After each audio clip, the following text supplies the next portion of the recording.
دکتری گلو گوش و بینی. من 2005 مدرسه تاجیکستان تمام کردم. 2008 برای تکمیل اختصاص اومدم. جا معقول شد 2008 تا 2010 اردیناتور تمام کردم.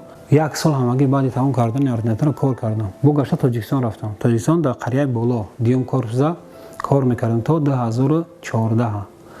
2014 با اومدم روسیه.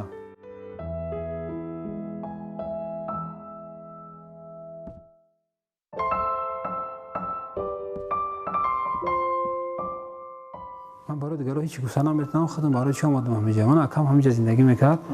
یکم بار ما رو برای خواندن دعوت کرد. من برای خواندن اومدم من اول این روسیه خودم میفهمید برای که غریبیه. رفتم تاجیکستان تا کم تر کار کردم با مسئله حمایه همین نامزدیم قطعی خیلی هم حواس کردم حمایه کنم. خیلی اومدم کاروج خوب صاحب کوارتر خیلی شدیم دیگه نرفتیم. جل شرایط زندگی میکنند اسی با فکر من. برای تاجیکستان در شهر دختر خوب کار میکنن. درآمد خوب دارن. همینجا میرم وقتی که اتوبوس میبریم خطی همکارسامو بو میخریم خطی همکارامو بو میخریم. الحمدلله کاروش خوبن همش صاحب خانه و صاحب ماشین زندگی تنج دارن. دیگه با همش همیشه آماده هستن. بسیاری وقتی بسیارش که هم صحبت میشه قینی زندگی هست در تاجیکستان. ضرر قینیش میرسه نسبت روسیه کم تر مشکل تر از زندگیشه برای شرایط خوب زندگی میان. دیگه مقصد اومدنشو همش چی میخوان که آینده فرزندامو مثلا درسای روسیه خوبتر گفتم بیان.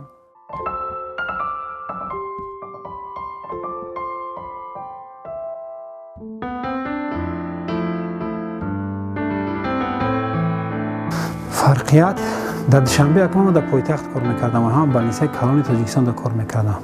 برای فرقیت کلان بگوی من دیگه نیست. مدیسین بولی دستوپنا در روسیه.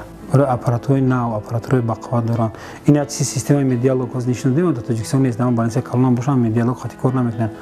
ما مثال در همونجا کمتر کار خواهیم که همه را دستی می نویسیم یا که پیچتنی هم نویسیم همه را استورا تشکیل میکنیم و کارت دوران کسالا. اینجا همش الکترونی واریانت. موافق قاعده وزارت مهنت اگر ما کسال قبول کنیم 2 تا 3 تا اینجا ما میتونیم که 5 کسال در ساعت قبول کنیم. برای کار ما رو آسان کردگی همین سیستم نوی که در مدیسین اینجا وارد کردگی. هرچند دخترای تاجیک بسیار باشد حاضرم راستی که حاضرم مثلا ملت ما رو همو گفت خود چون روا چی دیدن.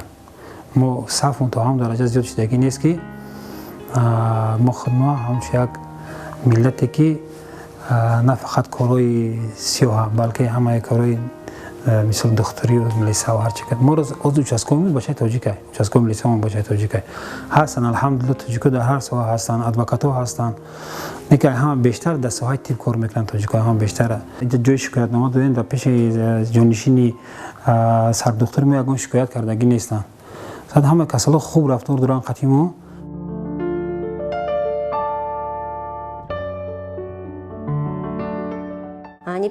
یکم بار نیست که به دکتر مراجعت میکنم. دکتر همیشه من را با دقت گوش میکند، همه شکایتم را میشنود، چی لازم است انیق میکند و قید میکند. برای نظارت به کرسی تشخیص دعوت میکند. البته تشخیص در سطح خوب میگذرد. ارزو در ساحه خودش تجربه خوب دارد. بگذار این خیل دکتران زیاد باشند.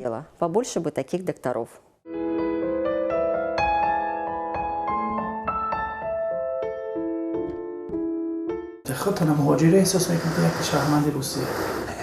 این مهاجر برای چی؟ وطن